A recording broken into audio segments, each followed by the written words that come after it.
Okay, now we're going to continue with 2.4, and this is part 2.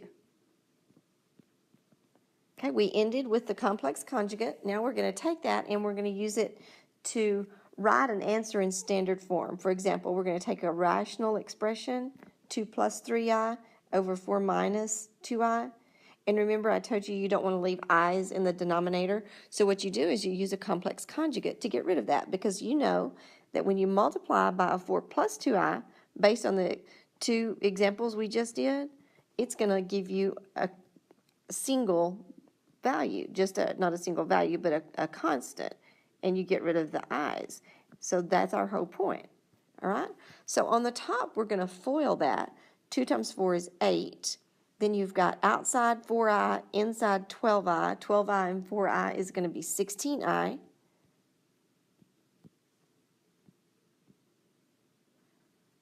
And then we've got to do the last, which would be plus 6i squared. Okay, now then that's going to simplify, because 6i squared is going to go to negative 6, so that's 8 minus 6, which is 2 plus 16i, and that's what we have on top now, 2 plus 16i. Then go down and do this part right here, and you know that you're going to square the first, which is 16, square this, which is 4i squared, put a minus in between, and you know that that negative goes to a positive, that's 16 plus 4.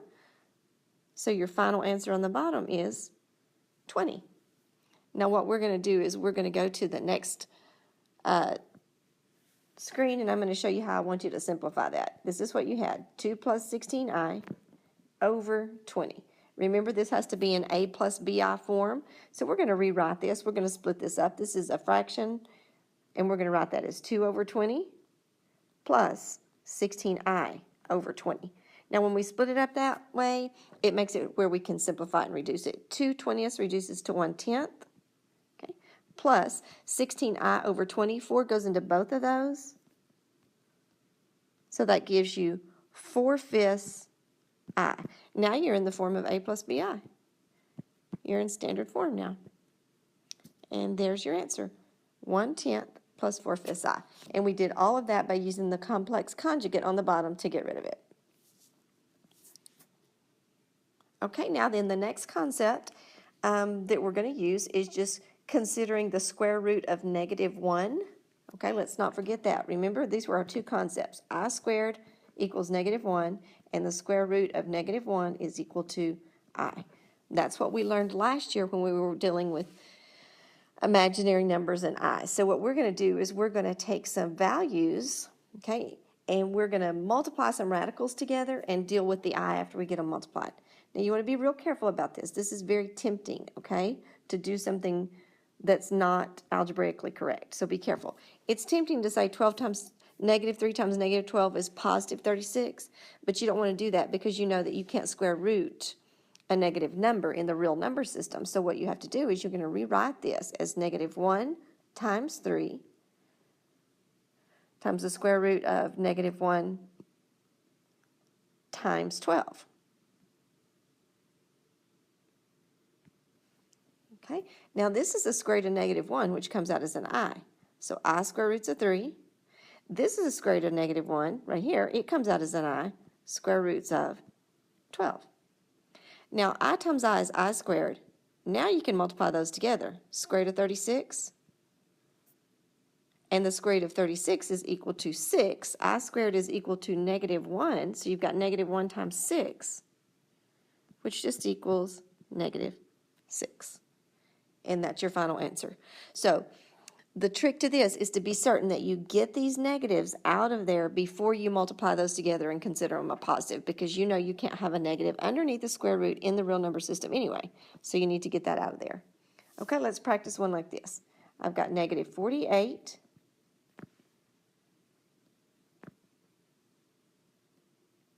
and I want to multiply that. Oh, not multiply, I'm sorry, we're going to subtract this, and subtract this from -27. Okay, now then you know from our rules of radicals and simplifying, you can't put those two together because the inside or the radicand is not the same. So we want to break that down. Before we do anything though, I'm going to get the I out. I square roots of 48 minus I square roots of 27. So go ahead and take care of that from the beginning, and then you can break it down, okay? Perfect square factors for 48, 16 times 3. Perfect square factors for 27, 9 times 3. And you know, we always want that one that stays under to be the same. That way we can put these together. So the square root of 16 comes out as a 4. That gives me 4i square roots of 3. Minus the square root of 9 comes out as a 3. So that's 3i square roots of 3. Now I can put those two together. 4i square roots of 3 minus 3i square roots of 3 is just 1i. And you don't have to put the 1. I'm going to just so you see where it came from. 1i square root of 3. And that's your final answer.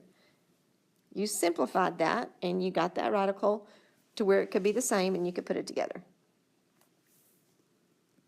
Okay, here's another example of using I and some of the rules that we already know. Okay, what we're going to do is we're going to take this binomial, and we're going to square it. So we've got some work to do on it before we can square it. You know that we can do square together, double square, but you know that this is not okay. So take care of that first. So that's -1 plus I square roots of 3. And we still have to square it. So now we want to do square together, double square. All right? So when you square the -1, you just get +1. Now be careful. I'm going to multiply these two together and then double it. -1 times I square roots of 3 is -1i square root of 3. When you double -1i, you get -2i square roots of 3. So there's your square together double. Now we're going to square the last one. You square the I, you get I squared. You square the square root of 3, and you get 3. So that's going to be 3i squared. Okay, and there's that I squared again. Okay, you got to be careful with that. You know that that's going to be a -1. Okay, so that really turns this into -3. Okay, now you can put everything together. Put the 1, okay, the 1 right here with the -3 right here. So that's a -2 minus 2i square roots of 3. And that's your final answer. So basically all we're doing is just taking some rules that we already know and we're throwing i's in there. And it's very, very easy. Okay, the last thing I'm going to do is to show you how to solve a quadratic that will not factor, that we use the quadratic formula on, and it ends up having a negative under the square root. Okay, you know that that's not going to factor. There are not factors of 15 that add and give us 2, and so what we're going to do is put that into the quadratic formula. Okay, so the quadratic formula says minus b plus or minus the square root of b squared minus 4 times a times c. Now you can see already that's going to give you a negative underneath the radical sign. Okay, and we know that when that sign's negative, we're going to have two non-real answers. We had our categories that we talked about last year using the discriminant, whether it was equal to 0, greater than 0, or less than 0, and the rule for less than 0 was two non-real answers. So that's what's about to happen. We've got 2 plus or minus the square root of 4 minus 60 over 6. And that's equal to 2 plus or minus the square root of negative 56 over 6. Now you just want to break that down. Does 56 have any perfect square factors? Yes, it does. Coming over here. So we're going to say 2 plus or minus the square root of negative 1 times 4 times 14. Okay? And all of that's going to be over 6. Now, the reason I broke that down that way is because I want you to see that negative coming out as an I.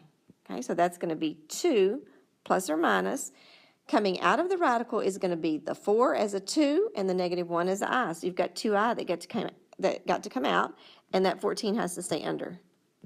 And all of that's over 6.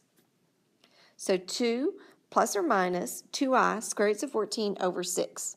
Now then I'm going to go to this next frame. I'm going to rewrite it because I'm not sure exactly how this goes for you if you're seeing it all in one part or in frames. So I'm going to go ahead and rewrite it just in case. Okay. Now hopefully what you see right here is a GCF. See, there's a 2 here, and a 2 inside there. So we want to take that out. Take out that GCF. Leaves me with 1 plus or minus I square roots of 14. Okay, now then all that's over 6. Now you can cancel the 2 into the 6. That goes 3 times, and there's my answer right there. 1 plus or minus I square roots of 14 over 3. Now that's using the quadratic formula, our knowledge about discriminants that we had to remember from last year, whether the discriminant was greater than 0, equal to 0, or less than 0, and whether it was a perfect square or not. We put it into those categories, and if you'll remember, when the discriminant was less than 0, which is what we had, a negative 56, then we're going to get 2 non-real answers, and there it is. Okay, that's notes for 2.4. They come in 2 parts. Be sure you watch part 1 and part 2, and then you can do your assignment in your packet from 2.4. And this is Thursday, one more day of notes.